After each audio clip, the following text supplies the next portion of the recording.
ones, but she's a lot more comfortable now. She's doing modeling stances. Toilet is very good. I recommend the toilet. Oh, really? Oh, maybe I'll go before. Tell me about it. Can you flush or should you wait? You can flush. Well, I mean, it's probably going to leave my piss on the platform, but I mean, hell. Where is it, Sarah? It's right at the end there. Now, she interested Ty in this. There's soap, there's, clean water, it's, it's really great. And also, there's these kids down there that have loads of food that I need to go Did they give you with. any? No, they had camembert and little triangles, Ooh. and they had French press.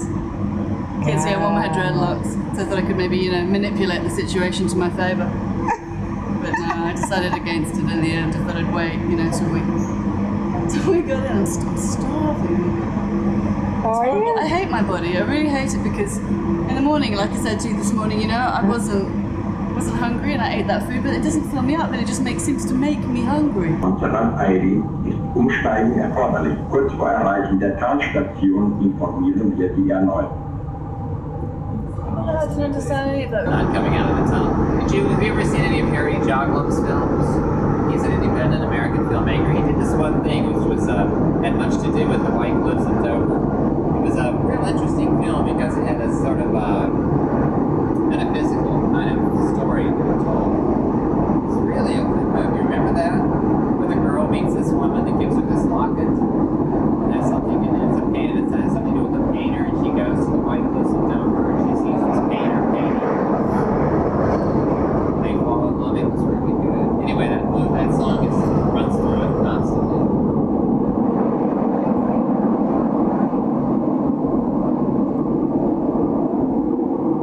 It's kind of like her father and his mother had actually had an affair years before, but he had to go back to the States. Right. And they were the children. And she met the woman who had died. And the woman who was already dead gives her this locket that her father had given to her years before the girl. So then she meets the guy who is the son, and they fall in love and everything. And at the end, you realize the resolution. They were the children of these old lovers. The locket, the dead woman had come back and given the locket to the girl so that she could But doesn't find that make the boy. them brother and sister? No, they weren't. No, they'd gone on to marry other people. That's No. sick. No, right, yes. Well, that would have They been fall in love, then they find out they're yes, brother right, and sister. Yeah, right, right. No, phew. No, okay, sorry. It's very boring, the old movie. It just gets very boring. So it depends on who you're having it with, really. I don't know. It's like I said, you become the Buddha, you lose interest. I don't believe Right that. now it's a little food, a little coziness, loviness, Foodiness, loviness, coziness. kind of like I can wait for that. Cuddling is nice, being tender is nice. I think the thing about being married is this, is that you suddenly, when you're married, even though I know it's a stupid institution, you suddenly feel that you can give yourself totally to the other person. I mean, you can do that in a way when you're living with them. There's something that knowing that there's some almost bond that's been created, you suddenly you feel very free. I don't know. Isn't that true? It's Vishnu. It's Krishna. Who faced Krishna? Isn't it? Kali.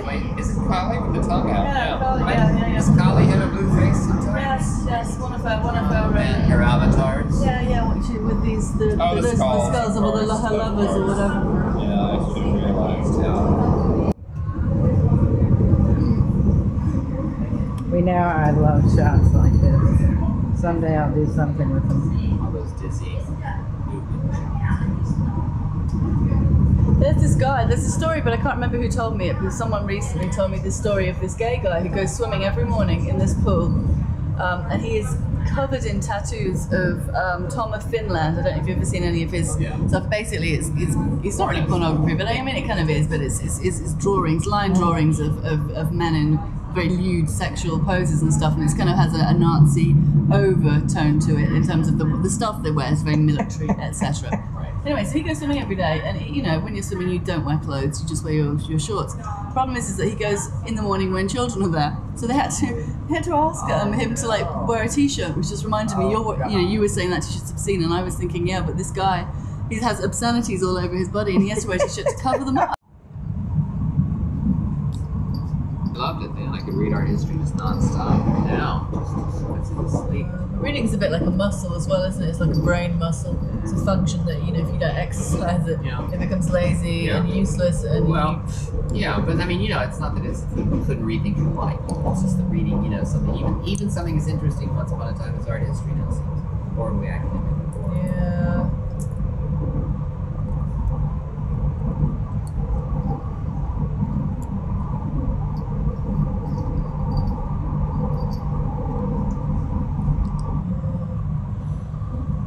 That beautiful blue sky. Jesus Christ. Look at that stuff. What is it? Oh, No, it wouldn't be coal. Just hard rock, slate or something. so black. Yeah, slate, I think. It's like, what's the stuff that the volcanic stuff? Obsidian. It's not obsidian. Mica. Is that the I think so. that black shiny Yeah, stuff? I know what you mean. I can't remember what it's called. I thought it was maybe it is obsidian. Look at that, what a lovely place to live. Well, apart from being near the train, of course, but which would get on your nerves, I'm sure. I don't know. I grew up around the tracks. My father worked at the railroad, and I loved to go to sleep to the sound of the train. Really? Yeah, it was really. Look at this, now it's red. Yeah, that's rad.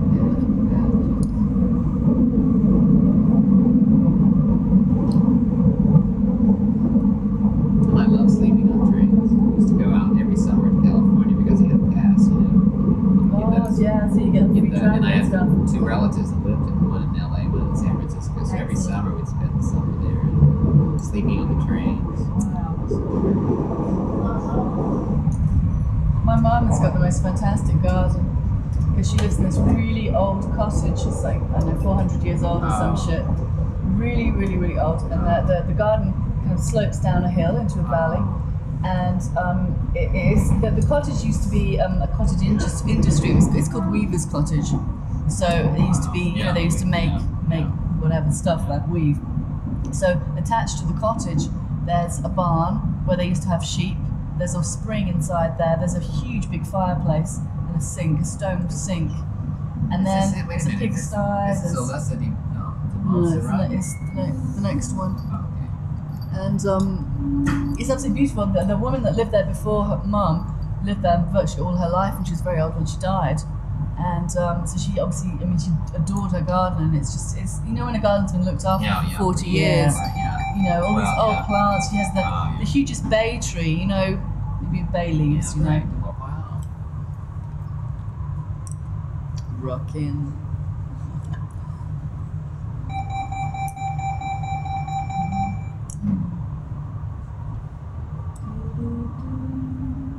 Story about the elephant in the paper about a week before we left. There was this old elephant in India, in a zoo in India. She was about 75 years old. And there was another elephant that was in a circus, and somehow she got impregnated. And then, so the circus didn't want her anymore, so they gave her to the zoo. Now suddenly this old elephant who had been alone for years and years just fell in love with this cow elephant who was pregnant. And she just took care of her and everything. And unfortunately, when she came time to calf, she died, and the baby died. And the old elephant, all of a sudden, it just stopped eating, and for weeks and weeks just stopped eating. And then it lay down, and they said tears were just rolling out of her eyes, and just she was crying and crying, and she wouldn't take any more water, and then finally she died. It's horrible. I mean, it was written, it was so beautifully sad, though. I mean, it was sad and beautiful and sad and But it's really beautiful. sad that that elephant was in a fucking zoo for 75 years. Yeah. That's cruel, you know. When they're like wandering around free, all by itself, you know, all Well, alone. I don't know what they're like in India. I mean, maybe they're chained all the time. God only knows. Maybe they're Probably, you know. I mean, elephants are social. They need company. They're Oh, they really do. intelligent. They do. You know. It's like having someone in solitary confinement the whole of their life. Right. Exactly. Yeah. Even though they may have liked the person that took care of them, because the guy apparently was really broken up, the keeper, because he lived all his life with this old elephant. It's good. Well, I mean, her and her sister. I mean, you know, that old Blueberry Bunch is pretty. I just want to hear about people that, you know, were creative, productive, and lived long, healthy, happy lives and didn't kill themselves. Did you see Do you know what I mean? Or go mad or anything. Well, you did know? you see the Lilith Strecky, the one that Emma Thompson was in? What was it called? You know, where she's a painter that was in love with Linda Strachey, and he was gay. Was it? He was the writer. He was the man. I can't think of the name. That was a good movie. It was out 3 years ago.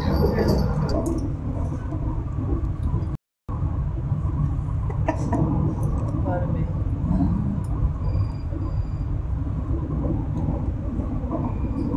There's an English phone ringing. Do you think they have the same rings over here? It's scary. I'm all confused now.